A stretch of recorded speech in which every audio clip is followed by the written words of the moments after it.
Welcome back, endgame fans, to part 2 of the Woldsman's exploration of this bishop versus knight ending. It's from the game Alain versus Teichmann, played in 1905. This was Albert Einstein's miracle year, when he published 4 famous papers that set much of the agenda for theoretical physics for the rest of the 20th century. In 1905, the great Cullinan diamond was also unearthed in South Africa, the largest gem-quality diamond ever found. And in Ostend, Belgium, a great tournament was held from mid-June to mid-July, which was a triumph for the Hungarian player Maroczy, who finished a clear first. Well, regular listeners will know, though, that the Woldsman doesn't select positions that are historic or between famous players. They're chosen solely for their instructional value. Anyway, part 1, you'll recall, ended on a cliffhanger. We established that despite being a pawn down in an open position and with wing pawns, Teichmann could have drawn here by playing the move king d5 so as to answer king b5 with the retreat knight g6. And the part 1 demonstrated very clearly the importance of having an active knight in this type of ending. But instead of king d5, Teichmann put king d6 on the board. But unfortunately for Alain, he missed his opportunity to win, because in response he played the natural king b5. And this was a poor decision, because it allows black the possibility of this king d5, knight g6 setup, which would have held the game. Now instead, white should change tack with the move king c3. And the idea of this move is to keep in reserve the advance of the a pawn and to threaten to go after the h pawn by moving the king across the board. So before we go any further, why is it then that the move king d5 is an antidote to king c3? Well, it turns out that it's because of this knight g6 move again. And if white goes king d2, black has knight f4. The bishop drops back to f1 to defend the h pawn. And now black opposes kings with king d4. And here, well, I mean, white now does have to push the a pawn if he wants to win. But black is very well placed to meet this advance. He plays knight d5. White pushes again, a5. The knight drops back to c7.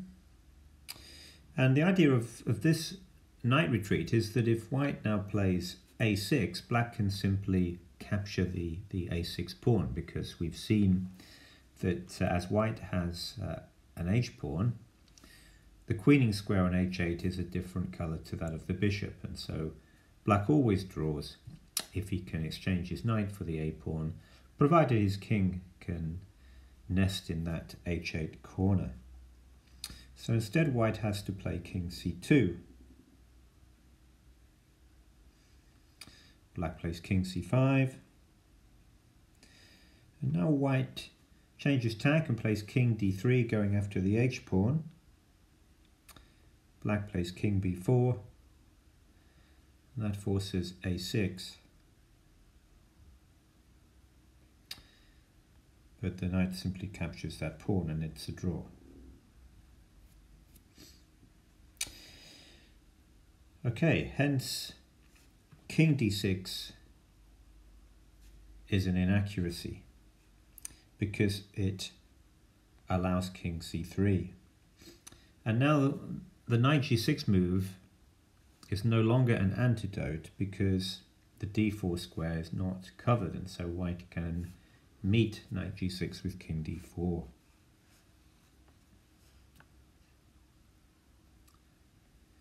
So instead, after king c3, black must admit that he's lost time and play the move king d5, which he should have done on his first move. Okay, so let's continue from this position. White plays king d2. Black cuts across his plans with king e4.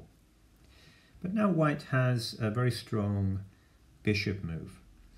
The bishop makes way for the king on e2 and goes to the square b5. And from this b5 square, it covers a lot of the squares that the knight might move to, in particular c4, c6 and d7. So here black has got two defensive ideas. His first option is to go after the h-pawn with the king. And then the second option is to try and get his king in front of the a-pawn. And that's the plan that served black very well in part one. Okay, well let's see what happens if black goes after the h-pawn with king f3. Well, white has held back the advance of the a-pawn until black has committed himself. So now we're going to play a4. Well, there's a threat of running that pawn all the way down the board, so black must react by playing knight f7. The pawn advances to a5. Black plays knight d6, hitting the bishop, but the bishop can give a check on c6. Okay, black plays king g3, threatening to take on h3, and also threatening knight c4 check, winning the a-pawn. But there's an answer. White plays a6. The black knight has to drop back to guard the advance. White plays bishop d7, hitting the knight and protecting the h-pawn. The knight settles down in front of the pawn. And now white plays a nice accurate move. He plays king e3. Note how the knight is completely dominated by the bishop. It has no move. The bishop covers c8, c6 and b5. So black has to move his king in the opposite direction to the one he'd like to go in, because he'd like to follow the white king over to the queen side. He has to play something like king g2. And now white simply heads off towards the queening square, and it's a very straightforward win for white after this point. So the first plan of going after the h-pawn is no good. Black clearly loses.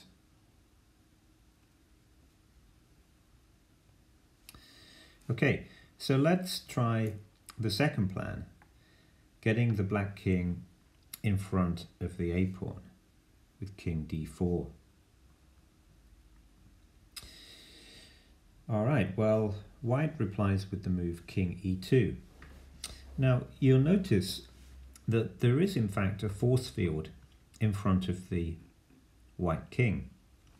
Black covers the squares c3, d3, e3, f3 and g3 with the king, knight and pawn. But the problem is that this force field can't be maintained. All right, black plays king c5, but now white can advance the a-pawn to protect the bishop, a4.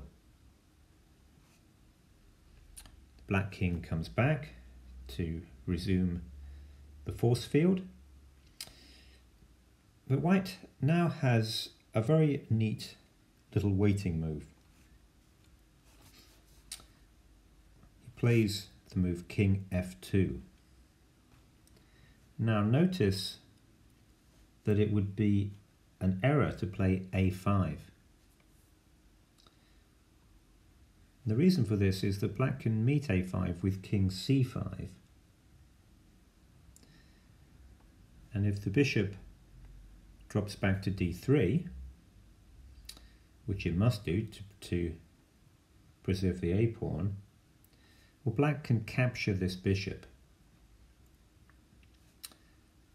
And after king takes knight, black has enough time to capture the a-pawn and stop the h-pawn. Let's just verify that's the case. Okay, the two kings move first of all in opposite directions. Now the black king starts to come back and is headed for the queening square h8, and so it's a race to see who is going to get there first.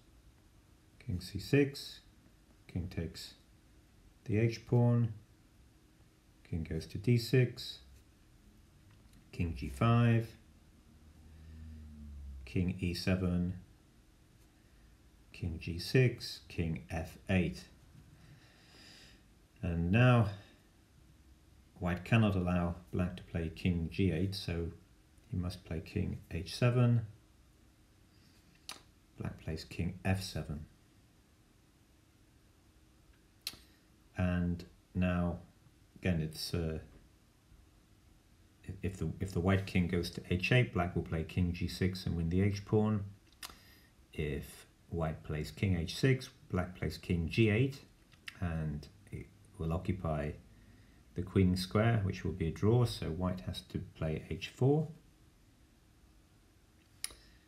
Black bides his time. h5. Black is not going to let the white king out. He goes back to f7. h6. King f8. And now white has to allow black access to the queening square. h7 check, king h8, and there's nothing better than king h6, and it'll be a draw through stalemate.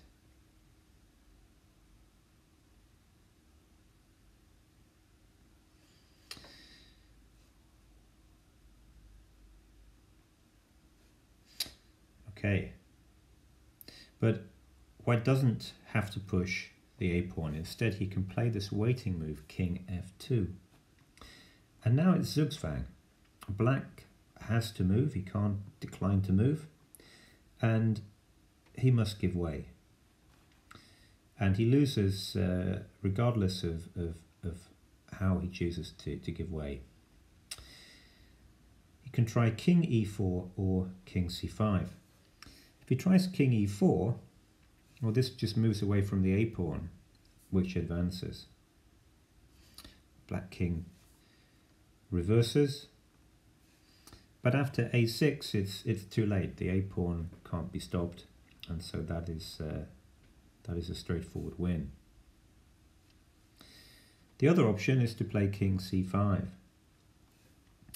but now the force field is deactivated, and so white can play king e3.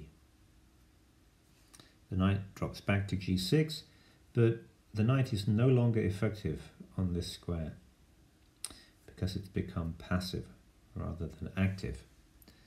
And white can now pick up the h-pawn with king f3. King comes to b4. White plays king g4. Black's king settles in front of the a-pawn. But after king g5, the knight is dislodged, and white wins the h-pawn and the game. So we've established that that king c3 was a winning move for Alain. And we've shown that the key to victory in this ending and in other bishop versus knight endings is to hold back the a-pawn, the wing pawn, hold it back in reserve. White waits until the black king and knight are overstretched, before advancing it. But if you advance the pawn at the right moment, then that's the key to winning the game. Thank you for watching.